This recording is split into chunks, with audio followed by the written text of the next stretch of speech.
4 years, it's almost hard to believe.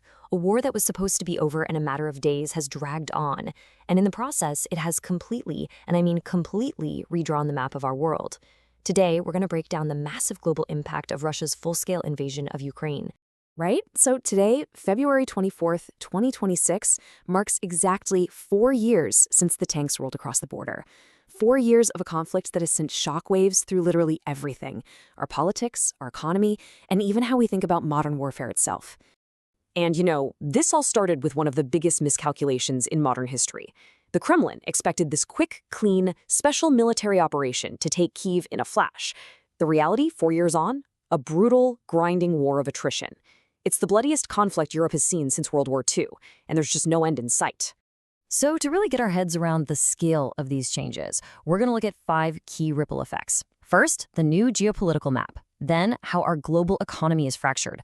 We'll also dive into the stress test on international law, the devastating human cost, and the evolution of warfare. And finally, what all this means for the new world we're living in. All right, first up, the tectonic shifts in global power. And that's not an exaggeration. This war has set off the most dramatic reshuffling of international relations since the Berlin Wall came down. The most immediate effect was what you could call Europe's strategic awakening. Faced with a massive security threat right on its doorstep, the continent was shocked into unifying. We're seeing defense budgets skyrocket. Some countries are even pushing 5% of their GDP. The EU isn't just an economic club anymore. It's a serious geopolitical player, pouring an incredible 90 billion euros into keeping Ukraine going. But here's the thing. While Europe was coming together, a huge chunk of the world went a different way. A lot of nations in the global south, think India, South Africa, they chose a path of what's being called purposeful neutrality. They just didn't buy into the West's democracy versus autocracy narrative. For them, they've got their own urgent problems, like runaway inflation and climate change. It wasn't really about pro-Russia. It was just a smart, defensive play to avoid getting sucked into a big power conflict. And this quote from President Zelensky at Davos in 2026, wow, it just perfectly captures the feeling of being stuck. He said it's like Groundhog Day. You can really feel the deep-seated anxiety in Kyiv about what people are calling Ukraine fatigue. As this war grinds on, the big nagging question is, will the West's support hold up? Okay, let's switch gears and talk about the next big ripple. The economy. Because this war didn't just disrupt supply chains, it totally shattered them. It's pushed us into a whole new era of economic fragmentation. To really get why the economic shock was so huge, you have to look at this. Before the war, Russia and Ukraine were these critical choke points for, almost everything. The special gases needed for our computer chips, the metals in our cars, even the wheat for our bread. The world was so deeply interconnected, which also meant it was incredibly vulnerable. And the reaction to that vulnerability? It's been a complete 180 in how businesses think. For decades, it was all about just in time. Get parts exactly when you need them to maximize efficiency. The new philosophy, it's just in case. The goal now is resilience, even if it costs more. So that means we're seeing friendshoring, moving factories to friendly countries, and nearshoring, bringing them closer to home. But, and this is a big but, this shift is not cheap. Building all these new, secure supply chains costs a fortune. And when you add that to the massive defense spending we're seeing, you get a new kind of inflation baked into the system: structural inflation. It's kind of like a permanent hidden tax on the global economy. And it's the main reason why growth forecasts are just lower than they used to be. So what's happening inside Russia? Well, its wartime economy is a strange beast. On the surface, it hasn't totally collapsed. But if you look closer, it's basically eating its own future to pay for the war. There's a crazy labor shortage because of the draft and brain drain. Interest rates are punishingly high, and taxes have soared.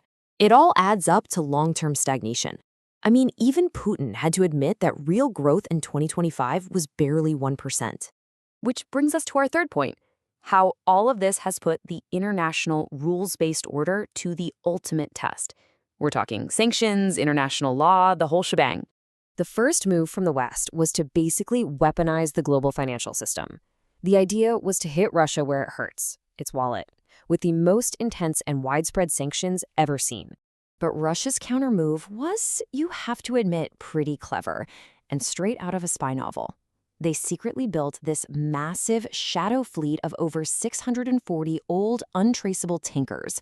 This ghost navy operates completely outside the Western system, using shady insurance to keep Russian oil and the cash from it flowing to places like India and China, totally dodging the sanctions. And the fight has moved into the courtroom, too. You have this huge move by the International Criminal Court, issuing an arrest warrant for Vladimir Putin. And Moscow's response? A Russian court literally held a sham trial and sentenced the ICC's own prosecutor and judges to 15 years in prison. It's a direct attack on the very concept of international justice. So this leaves us with a really uncomfortable question, doesn't it? When a major world power decides it's just going to ignore the rules, are tools like sanctions and international law even effective anymore? Are they becoming obsolete? Of course, behind all this high-level political and economic stuff, there's a terrible human price being paid. So let's turn to the human cost and how this war has changed combat forever. I mean, just look at this number. The scale of displacement is something Europe hasn't dealt with since the Second World War. Over 6.8 million Ukrainians have had to run for their lives, creating this massive refugee crisis. And there's a hidden crisis within that crisis, something called de-skilling. So while most Ukrainian refugees have found jobs, there's a huge employment gap. And even worse, a huge number of them are taking jobs way below their skill level. We're talking about doctors and engineers working as cleaners or delivery drivers. It's not just a personal tragedy, it's a catastrophic brain drain for Ukraine's future. And then there's the battlefield itself. This war has become a grim preview of the future of fighting. It's this bizarre mix of World War I trenches with 21st century tech. The front line is a transparent kill zone, just completely saturated with cheap drones. It's made big, sweeping troop movements pretty much impossible, which is a huge reason for the bloody stalemate we're seeing. So, let's try to put all these pieces together. What is the new normal we're all stuck with now? Well, to put it bluntly, it's a much more dangerous and much more divided world. The single biggest takeaway from these 4 years is this: the peace dividend, that 30-year period of relative calm and globalization after the Cold War. It's over. It's done. That era of prioritizing efficiency and global cooperation is gone. Now we live in a world of competing blocks where national security is everything. It's a more militarized world where big, risky competition between great powers is just the default setting. And that really brings us to the final, critical question for all of us, because this isn't some temporary phase. It's the new reality. So in this new era of permanent competition, how are we all, nations, companies, and just regular people, going to adapt to survive in a world where geopolitical risk is suddenly everything?